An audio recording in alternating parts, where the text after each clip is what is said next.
Hey y'all, welcome back to my waiting diaries. This is your girl Elizabeth, and today is giving vlog. I'm going to be sharing my personal walk in obedience when it came to my move from Nassau to Exuma. About 11:30, I think. Today is Monday the 15th of December. Um, the plan is to, or was, to leave tomorrow for Exuma. And I just have to rearrange or repack all of my luggage. The ferry's already paid for. Everything is like booked up.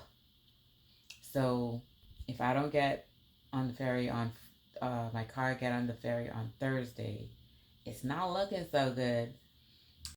I'm just rearranging. I'm gonna rearrange my bags because I would have been traveling with all of my bags, and now I'm gonna have to repack, so some things can go in my car and then some things would be on my personal on me because I'm gonna take a flight. This is not the cute Instagram version of obedience, but this is real, this is pure, and this is authentic.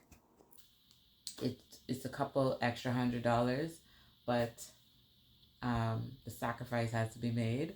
Like, the instruction has already come. I picked my mom up. I was in the airport on Sunday, and Sunday was relatively a good day with her.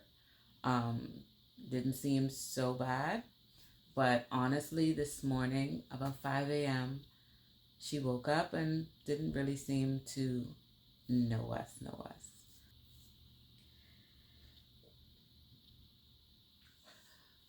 So today was not the best day. This is the kind that is talking about the test of our faith, of patience, and resolve. This is just pure honesty. God told me to move from Nassau to Exuma. And when God speaks clearly, you don't always get the details because I didn't know how things would happen. I didn't know how things would work out. But you go in the direction that God has given you. It is so dreadfully hard. And she was supposed to be traveling with me, and I'm not certain that she'll be able to travel because I don't think she can emotionally handle it. But the plan still remains for me to travel. That's an instruction. But something that I listened to during the service on Sunday, and Pastor Ibukun said, she was talking about the law of polarity.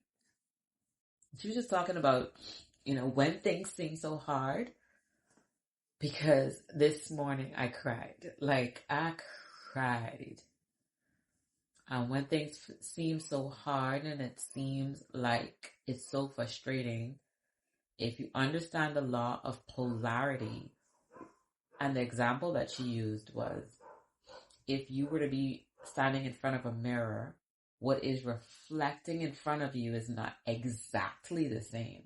So if you were to have your right hand up in front of you, or if you were to spin it around, it would actually be the left.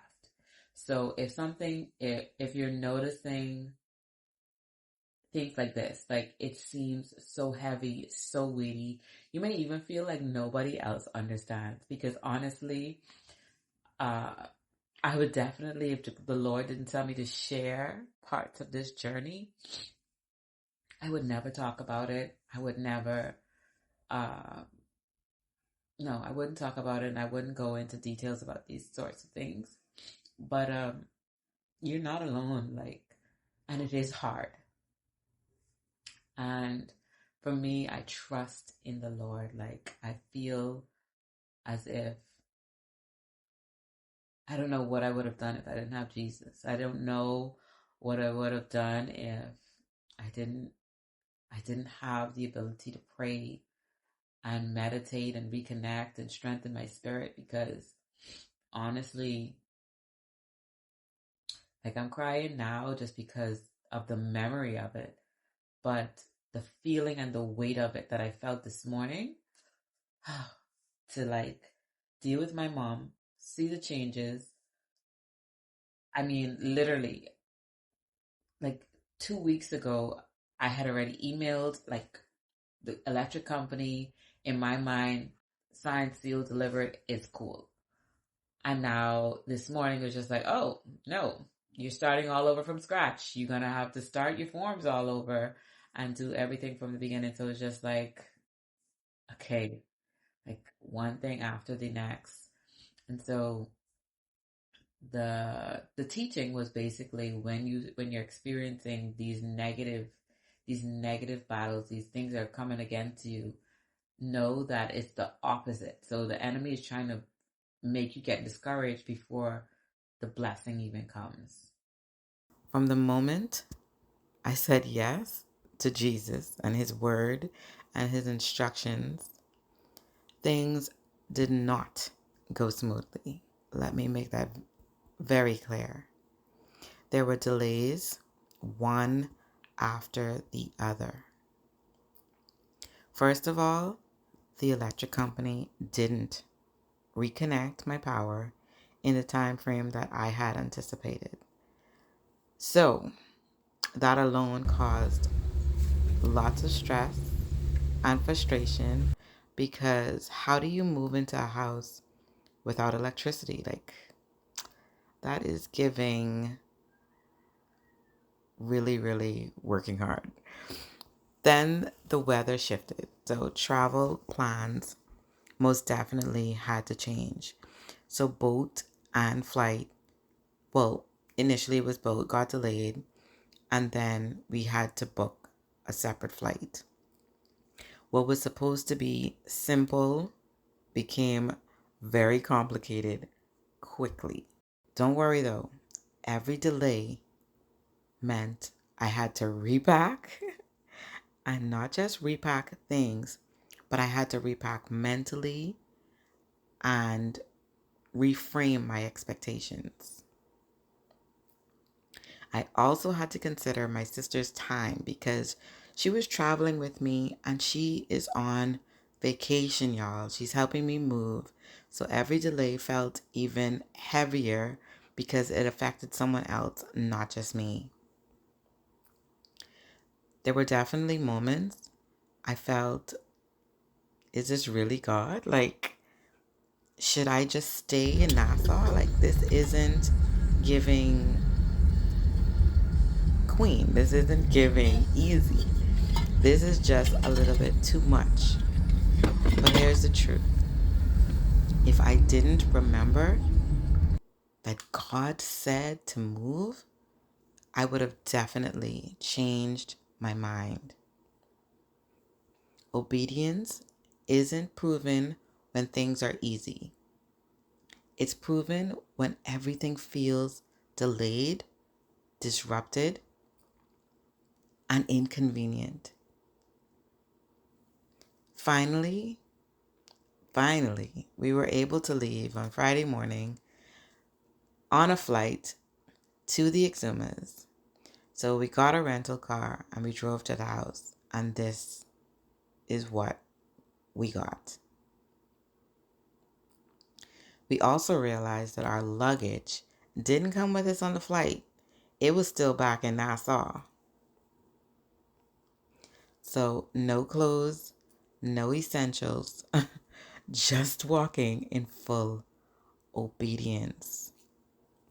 But the house, y'all, it was definitely giving squatters. But in the moment, God reminded me, you didn't come here because it was comfortable. You came because I told you. It was frustrating. It is hard. It isn't fun. But walking in obedience strips you of your usual comforts, so you learn to depend on Him, on Jesus Christ, in a different way, in a new way. If you're in a season where everything feels delayed, if doors seem to slowly open, if you're tempted to turn back, it's harder than you expected, check this one thing. Did God say? Did God give you instructions? Because when He speaks, delay does not mean denial. It means development. And I'm learning that obedience isn't about control, it's about trust. And even when nothing looks right, God is still faithful. If this video has blessed you, or if you're walking through your obedience season, let me know in the comments. But you are not alone. And please do remember to like, subscribe, and share.